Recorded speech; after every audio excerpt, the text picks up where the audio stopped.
Crude oil prices down हुई और तब उम्मीद थी कि ये बेनिफिट लोगों में पास ऑन किया जाएगा, लेकिन ऐसा नहीं किया।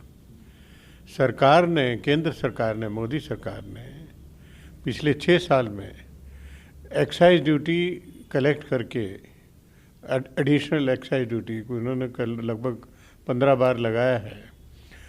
6 साल में 20 लाख करोड़ से ज़्यादा की वसूली की है।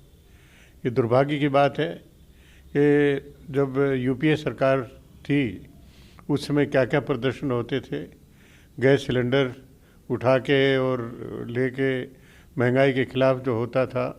लेकिन आज हर रोज़ बढ़ रहा है, हर रोज़ दाम बढ़ रहे हैं डीजल के, पेट्रोल के। और पेट्रोल के तो कुछ स्टेट्स में, कुछ जगह पर 100 के आंकड़ा पार कर दिया है, तो अन्य जगह भी जल्दी ही जिस रफ्तार से बढ़ रहा है तो अन्य जगह भी 100 का आंकड़ा पार कर जाएगा पेट्रोल का।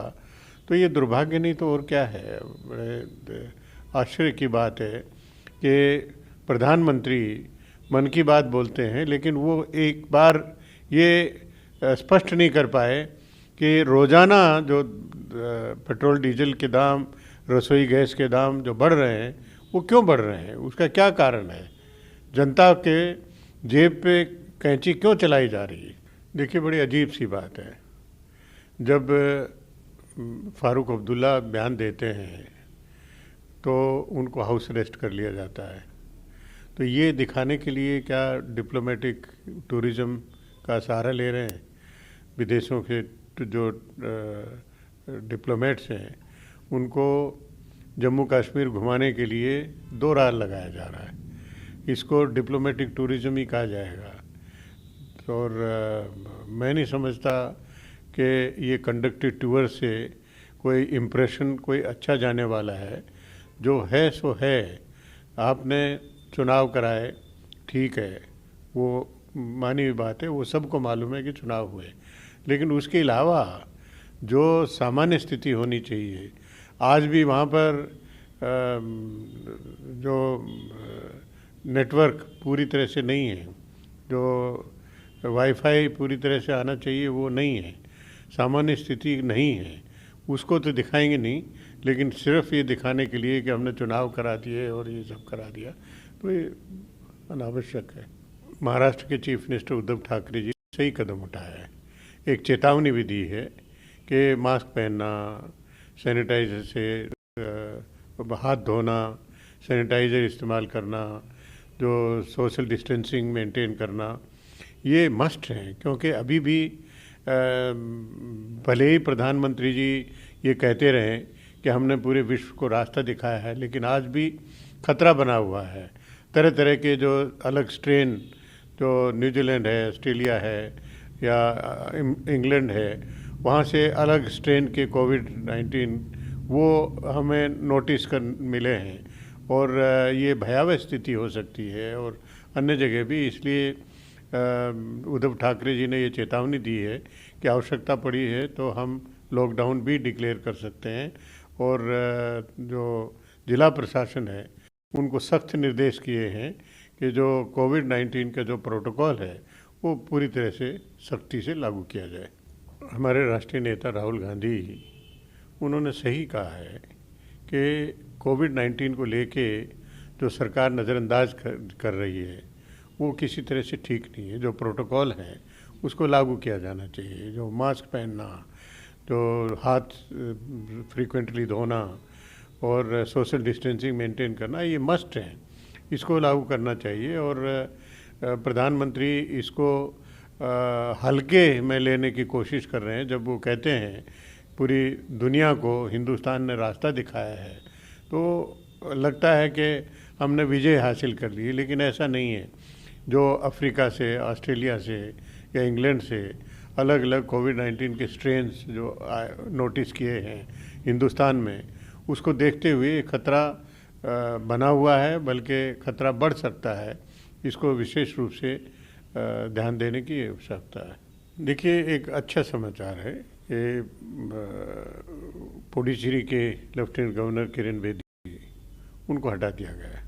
काफ़ी दिनों से विरोध चल रहा था और बल्कि जो वहाँ के चीफ मिनिस्टर हैं वो निरंतर कह रहे थे कि वो जो जनता के द्वारा चुनी हुई सरकार की अनदेखी कर रही हैं, उनकी उपेक्षा कर रही हैं, उनके अधिकारों में हस्तक्षेप कर रहे हैं, जो अधिकार इस्तेमाल करना चाहिए उसमें सरकार के कामों में रोक टोक लगा रही हैं। तो काफ़ी दिनों से एजिटेशन भी चल रहा था कि उनको हटाया जाए, और केंद्र सरकार ने निर्णय लिया, अच्छा निर्णय लिया कि उनको हटा दिया। और एक संदेश भी जाना चाहिए कि हर व्यक्ति को, संवैधानिक पदों पर विशेष रूप से बैठे व्यक्तियों को, अपने अधिकारों की सीमा को समझना चाहिए। लक्ष्मण रेखा पार अगर करेंगे तो यही हाल होगा। 2 महीने के बाद चुनाव होने हैं वेस्ट बंगाल में, और उसको देखते हुए चाहे प्रधानमंत्री जी हों, चाहे अमित शाह जी हों, चाहे जेपी नड्डा जी हों, और अब तो मोहन भागवत जी भी इसमें जुट गए कि किस तरह से वेस्ट बंगाल में भारतीय जनता पार्टी को मजबूत किया जाए। और मिथुन चक्रवर्ती जो पुराने एक्टर रहे हैं, उनके मुलाकात को उसी नज़रिए से देखा जा रहा है। और मैं समझता हूँ कि जीत हार उसकी होगी जिसके साथ जनता होगी। और किसी फिल्म स्टार को लाने से, क्रिकेटर को लाने से वो जनता प्रभावित नहीं होती है। तो इस बात को, ये भी तथ्य जब नतीजे आएंगे वो उभर के आएंगे। देखिए, राकेश टिकैत जी ने, जो किसान नेता हैं, उन्होंने स्पष्ट किया कि वो वेस्ट बंगाल में भी चुनाव प्रचार के लिए जाएंगे। और ये कोई पहली घटना नहीं है कि किसी प्रदेश में जा रहे हैं। राकेश टिकैत जी हरियाणा में महापंचायतों का आयोजन कर चुके हैं। उत्तर प्रदेश में मुजफ्फरनगर है, बिजनौर है, और कई जगह इस तरह से कर चुके हैं। हरियाणा में जींद में कर चुके हैं। पंजाब में महापंचायतों का आयोजन किया गया। और वेस्ट बंगाल में भी अगर करने जा रहे हैं तो उसको चुनाव के नज़रिए से देखना मैं समझता हूँ कि सही नहीं होगा, क्योंकि किसान संगठनों के द्वारा स्पष्ट रूप से कहा है कि हम गैर राजनीतिक हैं और गैर राजनीतिक रहेंगे।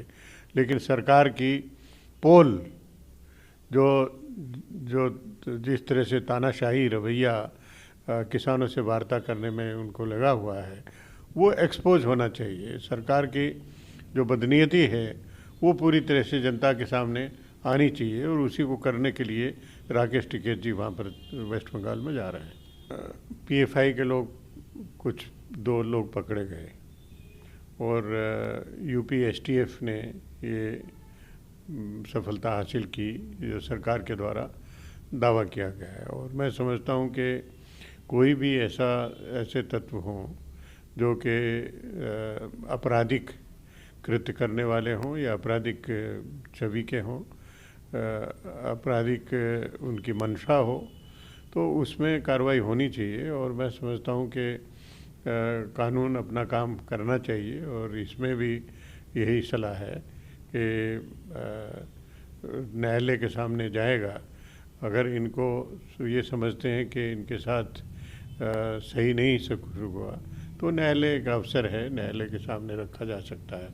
लेकिन यूपी एसटीएफ ने अगर ये सही किया है तो उनको शाबाशी देने की आवश्यकता भी है। देखिए, जो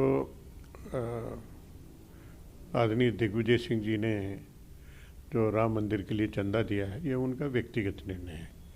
कोई पार्टी को जोड़ के इसमें नहीं देखा जा सकता, क्योंकि व्यक्तिगत रूप से बहुत से लोगों ने चंदा दिया है, बहुत से लोग चंदा देंगे, लेकिन पार्टी का कोई ऐसा निर्णय नहीं है कि पार्टी के स्तर पर चंदा इकट्ठा किया जाए या चंदा